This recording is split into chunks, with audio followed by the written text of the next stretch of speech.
On a cold January 2012 night, something would happen that would turn out to be a very ominous omen of the darkness to come, which would be called my life, which would also be the gateway into a lot of other things, which led me right here, right now.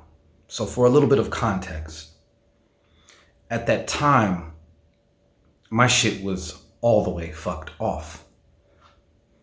I was temporarily staying with my mother under the condition that on February 1st, whether I had my shit together or not, I'd be out, which I understand. Now, one thing about those of you who have had to humble yourselves to live with a parent, you know, they have their ways, they got their things, their isms and their schisms.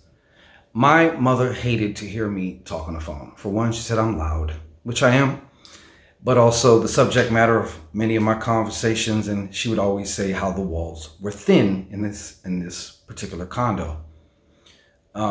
So my mom lived on a very bad side of town, but the condos themselves were very nice.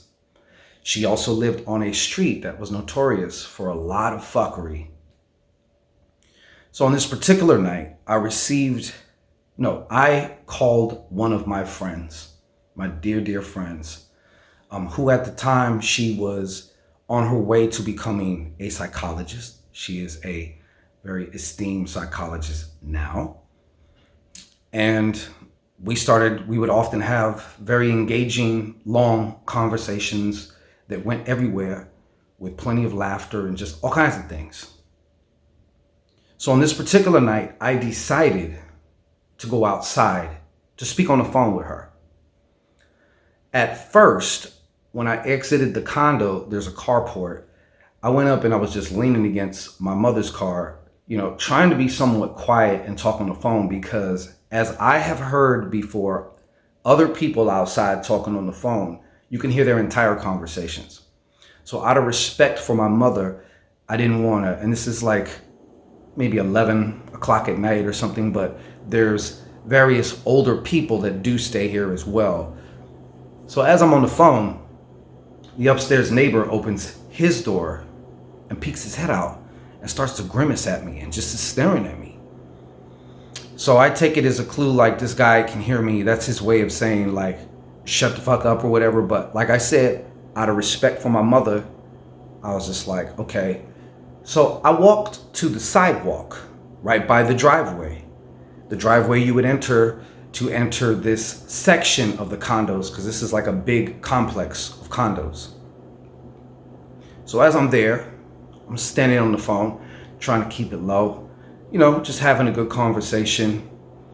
Out of the corner of my eye, there's a car parked maybe a block away.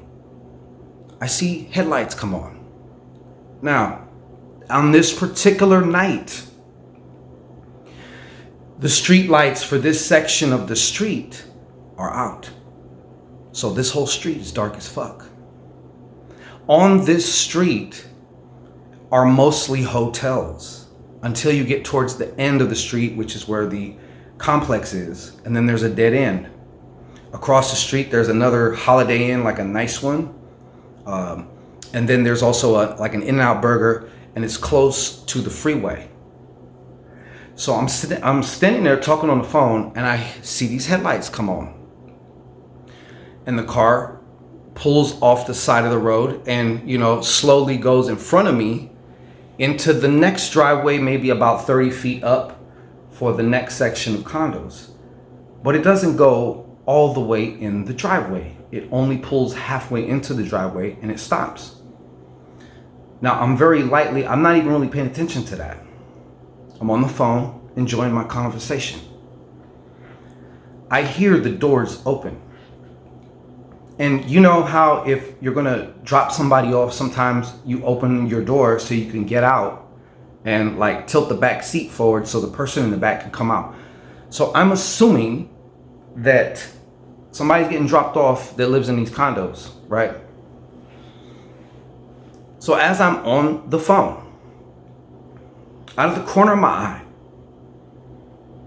I see movement. Movement that's coming towards me.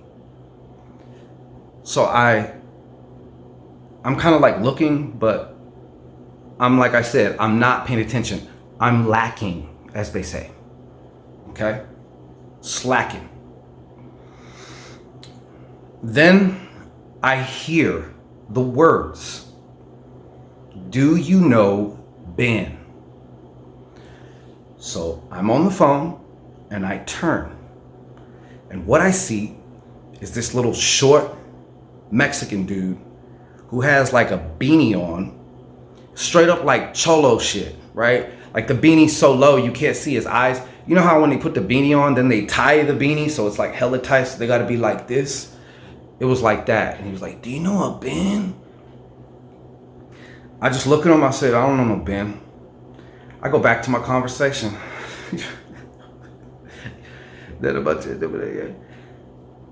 Next thing I hear, "Give me your fucking money." Click clack. So if you are the short cholo dude, and I'm me, I'm on the phone, I turn like this. Now it's at this part of the movie that the zoom function comes into play. All I see clearly is two hands holding either a .38 revolver or a snub-nose .357. Incidentally,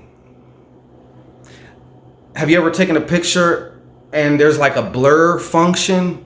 Everything else is blurry. But behind this little motherfucker, there's three other figures.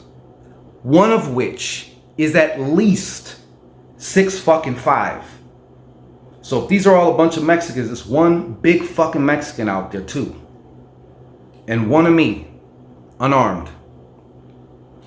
So I see him and I'm just standing there. My mind, my brain is processing. It finally is snapping in as to what the fuck is happening. My friend on the phone is dead silent. She can hear everything. Her heart is in her fucking throat. Because she can hear everything, but yet can't do nothing. She don't know where I'm at. She don't know my mom's address. So there's a pause. And he says, "Give me your fucking money. Hurry up." So I slowly start to turn to reduce my center mass. Because I have this overwhelming feeling that at any moment, I'm going to hear a pop. More than likely, I'm going to see a flash. Maybe I'll hear a pop. This motherfucker is going to start squeezing. So I start reducing my center mass because I'm facing him like this.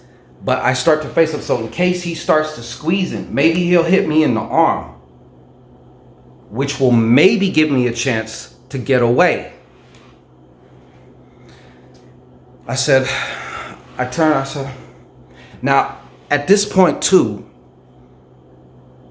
my furnace is fully lit. All I want to do is get my hands on this motherfucker, but there's a good 15 feet. There's no way I'm gonna close the distance and do some Steven Seagal movie shit. No way. Not to mention the other three individuals right behind him, and who knows what they got. So I turn to the side and he's prompting me to hurry the fuck up.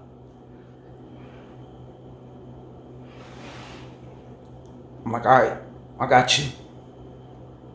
I said, "I'm going to reach in my pocket and get my money."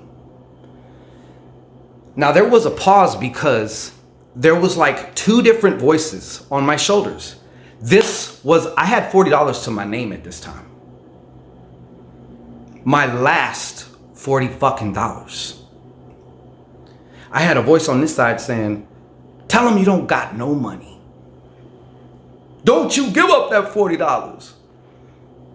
And then I had another voice on this side saying, Give it up, give them everything, and get them the fuck out of here right now.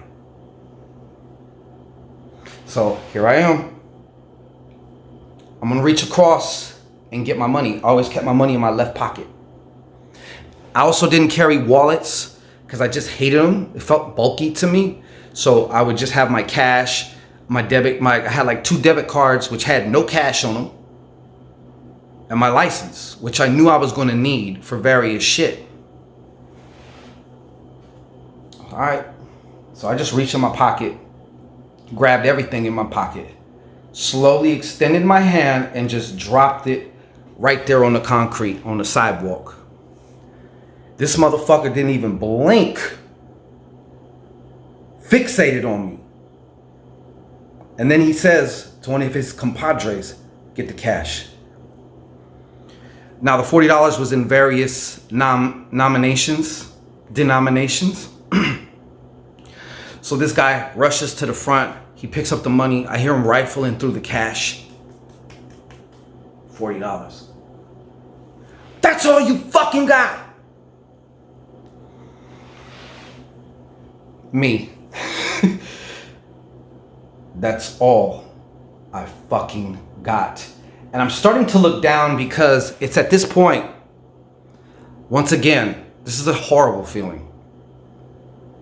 I know this motherfucker is going to start squeezing any second.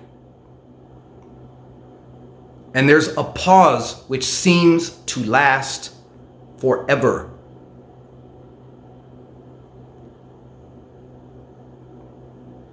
Let's go. And then they jet and get in the car. As they're getting in the car,